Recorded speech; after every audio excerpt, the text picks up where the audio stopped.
నమశంకరాయ. November 18వ తారీఖు భౌమ అంగారక చతుర్దశి లేదా కృష్ణ అంగారక చతుర్దశి. ఈ రోజున విశేషముగా దేవతానుగ్రహం పొందడం కోసం పూజించాల్సినటువంటిది గణపతి. గరికతో గణపతికి అష్టోత్తర పూజ చేసి అభిషేకం కూడా వీలైతే జరిపించుకొని చిన్న బెల్లం ముద్ద నైవేద్యంగా పెట్టండి.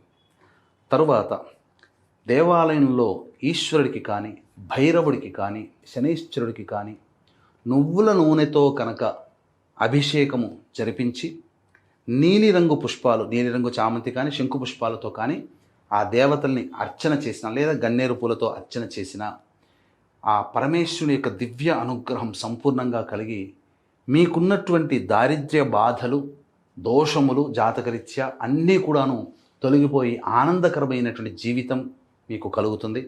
అలాగే మహిమాన్విత శ్రీశైల క్షేత్రంలో నవంబర్ 20వ తారీఖు రోజున అమావాస్య సందర్భంగా మీ జాతకరీత్యా కలుగు అన్ని రకాల సమస్యల నివారణకి మరియు శనిగ్రహ మార్పు, గురువు గ్రహ మార్పు జరిగిన కారణం చేత 12 రాశుల్లో జన్మించినటువంటి వారికి కొన్ని సమస్యలు ఉత్పన్నమవుతాయి. ఆ దోష నివారణార్థమై సర్వదోష నివారణ పూజలు, హోమాలు సాయంకాలం 5 గంటలకి ప్రారంభమవుతుంది.